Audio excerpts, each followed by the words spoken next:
بسم الله الرحمن الرحيم الحمد لله الذي نستعين به ونستغفره ونتوب إليه ونعوذ بالله من شرور أنفسنا وسيئات أعمالنا من يهد الله فلا مضل له ومن يضلل فلا هادي له أشهد أن لا إله إلا الله وحده لا شريك له وأشهد أن محمدا عبده ورسوله أما بعد السلام عليكم ورحمة الله وبركاته. Ngayon ay alhamdulillah, ilang buwan na natin ginagawa ang mga ganitong paalala sa bawat isa sa atin na sana ang mga bagay na ito ay makapagbigay ng kabutihan sa atin dito sa mundo pati na rin sa kabilang buhay. So katotohanan ng pagpapaalala na ito na hindi ko sinasabi ito sa inyo lamang, bagkus unang-una ang pinapaalalahanan ko rito ay ang aking sarili. Kasi ang pinakamalapit sa aking salita ay ang aking tainga, no? Ako sinabi ng Allah subhanahu wa ta'ala na nag-uutos sa atin na magpaalala, na yung sinabi nga niya, وَذَكِّرْ فَإِنَّ الذِّكْرَ تَنْفَعُ الْمُؤْمِنِينَ. So ngayon ay isa sa mga naisip kong ipaalala sa inyo is yung isang kwento ng isa sa mga naunang pumasok sa Islam noong panahon ng mahal na Propeta Muhammad sallallahu alaihi wasallam. At hindi kaila sa inyo ang kwentong ito, walang iba kundi si Bilal ibn Rabah radiyallahu anhu. So ang kwento, bago natin pasukin yung buhay niya, na katotohanan hindi rito nawala ang Quran. Hindi nawala rito ang Quran. Bagkus sa sabi ng mga ulama, 1/3 ng Quran ay karamihan ay kwento, no? 1/3 ng Quran ay karamihan dito ay kwento, liban doon sa mga ahkam, mga Islamic rules, at liban doon sa mga pinag-uutos ng Allah, mga tanda ng Allah, no? Kasi tatlong bahagi ang Quran. Yung sinabi nga natin, yung kwento, mga ahkam, mga Islamic rules, at yung mga paglikha ng Allah subhanahu wa ta'ala, no? So bakit nga ba ang Allah subhanahu wa ta'ala ay gumamit ng kwento sa Quran? Nandiyan yung kwento ng mga naunang propeta noon, like halimbawa ni Propeta Moises, Propeta Jesus, Propeta Yunus, Yusha ibn Nun. Ang lahat ng mga propetang yan ay ikinuwento ng Allah subhanahu wa ta'ala, no? So kasi ang dahilan, sabi ng mga ulama, kung bakit nagkukwentong Allah sa Quran ay upang maging aral sa mga susunod na henerasyon, no? Kasi kung nalaman na lang natin halimbawa yung nangyari kay Prophet Moses, kung paano niya hinarap ang kanyang mga tao, lalo si Firaun, na mararamdaman natin na mas matindi pa pala yung napagdaanan nila. Kaya nga sinabi ng Allah, faqsusil qasasa la'allahum yatadhakkarun, no? Ikwento mo ang mga nangyari noon nang sa gayon ay maging alaala sa kanila, no? Maging aral sa kanila, no? So ganun din ang Allah, alam niya na yung kanyang mga alipin ay mahilig sa kwento. Mahilig ang tao sa kwento, no? So marami mga dahilan kung bakit ang Allah subhanahu wa ta'ala ay gumagamit ng kwento sa Quran. At isa na yun yung mga binanggit ko kanina. So ngayon, ating papasukin ngayon ang buhay ni Bilal ibn Rabah radiyallahu anhu. So si Bilal ibn Rabah radiyallahu anhu ay isang alipin, no? Alipin sa Makkah na kung saan ang kanyang ina na si Hamama ay isang itim na babae, no? Isa sa mga alipin sa Makkah, kaya tinatawag siyang Ibn Sauda. Ibig sabihin, anak ng isang maitim na babae. So dahil ang pinagmulan ni Bilal ibn Rabah ay isang alipin, so nung unang panahon kasi yung slavery ay usong-uso, no?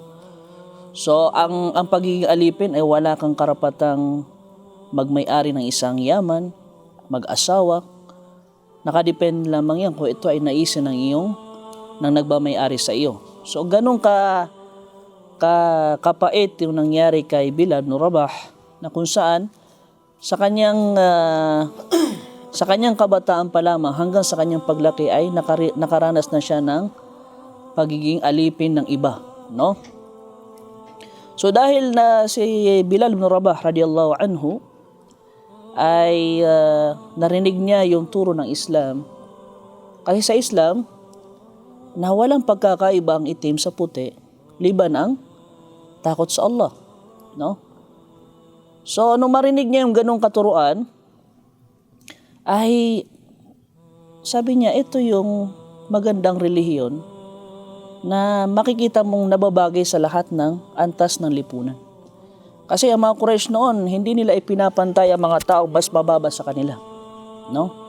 Hindi ipinapantay ng mga Quraysh noon ang mas mababa sa kanila. So nung marinig niya yung katuruan mula kay Propeta Muhammad sallallahu alaihi wasallam na walang pagkakaiba ang isang alipin sa kanyang amo, ganun din ang itim sa puti, liban ng takot sa Allah.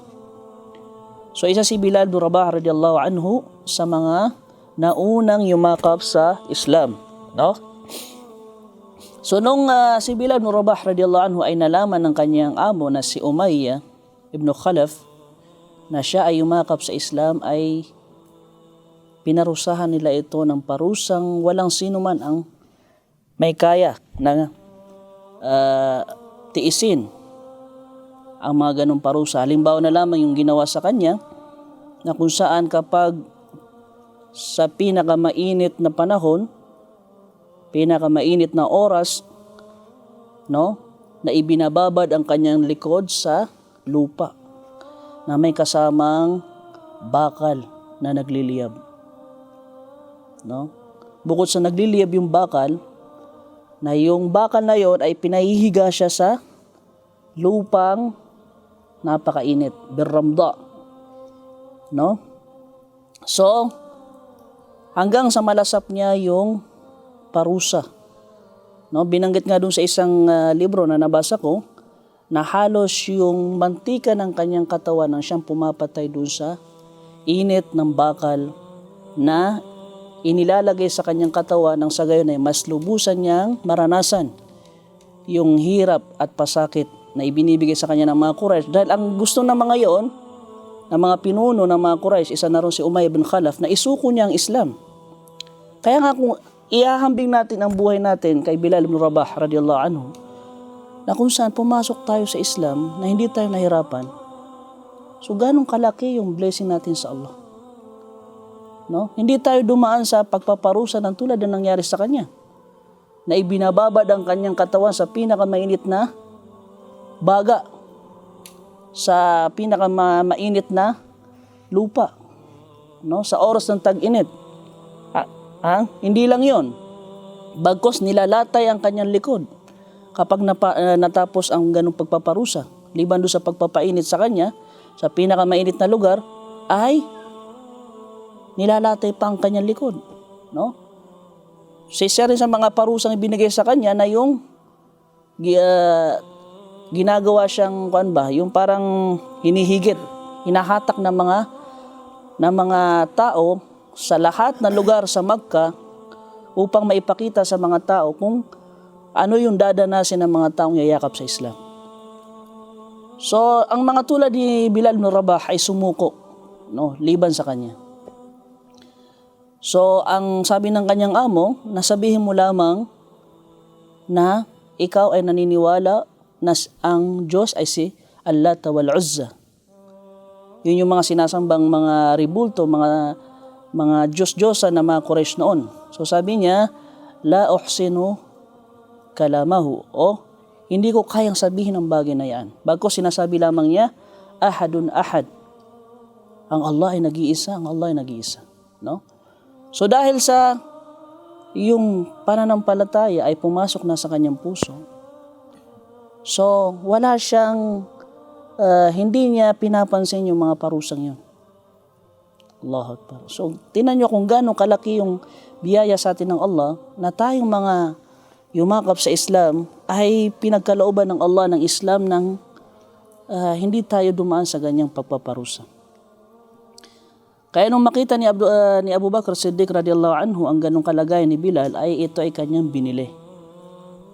No, kasi ang dati, yun nga yung slavery, ay hanggat nasa hawak ka ng iyong amo na nagmamayari sa'yo, na kahit anong bagay ay pwede niyang gawin sa'yo, tulad ng ginagawa niya sa kanyang mga pagmamayari, sa kanyang mga yaman.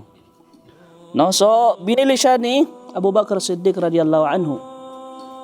Sa masakit pa nito, itong si Umayyah bin Khalaf na minahalan, tinaas niya yung halaga ni Bilal. No? Tinaas niya yung halaga ni Bilal. So, ang pera kasi dati noon ay gawa sa ginto at pilak. No? So, ang tawag doon sa pera nila ay auqiyah. No? Ito ay gawa sa ginto na kung saan binili niya si Bilal ng siyam na auqiyah. No? Na kung saan ito ay nagkakahalaga ng malaki kasi ginto yun eh. No? So, nung bilhin ni Abu Bakr Siddiq radiyallahu anhu si Bilal, na naging malaya siya ngayon. No? Naging malaya siya at siya yung nung sila ay lumipat sa Madina, siya ang kauna-unahang nanawagan ng adhan. No? Hanggang sa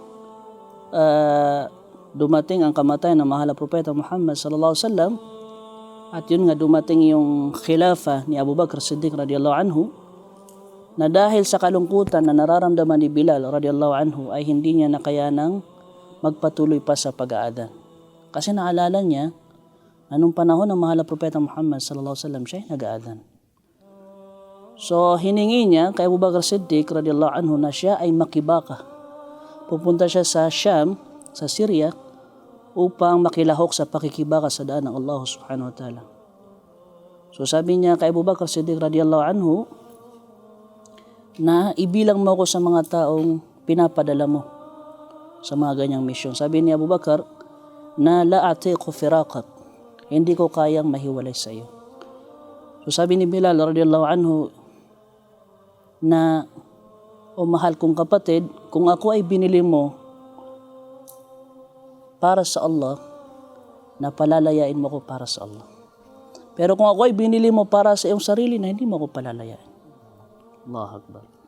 So dahil naunawa ni Abu Bakr Siddiq radiyallahu anhu na binili niya si Bilal para sa Allah, na hinayaan niya itong makibaka sa landas ng Allah subhanahu wa ta'ala hanggang sa siya ay naabutan ng kamatayan, no? At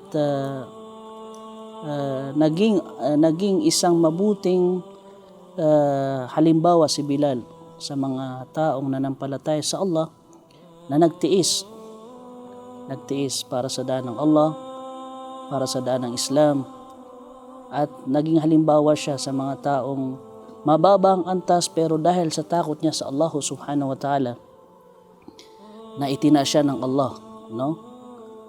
Kaya nga nung nagkaroon nung nasakop ng mga Muslim ang Makkah, so inutusan siya ng mahal na propeta Muhammad sallallahu alaihi wasallam na umakyat doon sa ibabaw para manawagan sa mga tao ukol sa sala. So nung makita ng mga Quraysh, kasi yumakap sila sa Islam na pilit, kasi kung sa pag-aakala kasi nila na kapag hindi nila niyakap ang Islam, papatayin sila ni Muhammad. So parang napilitan sila, parang nakisabay lang sila sa pagmumuslim. Nung makita nila si Bilal radhiyallahu anhu na nasa ibabaw ng Kaaba, nananawagan sa mga tao ukol sa sala, nagganon na lamang ang galit nila. Yung puso nila na may mga sakit. Sabi nila, paano ang isang alipin ay mas mataas ang kanyang antas sa atin? Kasi ang mahal na propeta Muhammad sallallahu alaihi wasallam, na wala siyang ina-assign na mga tao sa mga ganyang mga gawain liban ng malapit sa kanya or may takot sa Allah subhanahu wa ta'ala na gumagawa ng mga pag-uutos ng Allah. So nangangulugan lamang yan na walang pagkakaiba ang isang mayaman sa mahirap, ang isang puti sa itim, ang isang alipin, no? Sa hindi alipin liban ng takot sa Allah subhanahu wa ta'ala. At ito mismo ang sinabi ng Allah, inna akramakum indallahi atqakum, no? Ang pinakamainam sa inyo ay yung may labis na takot sa Allah. Hanggang dito na lamang, wa akhiru da'wana alhamdulillahi rabbil alamin.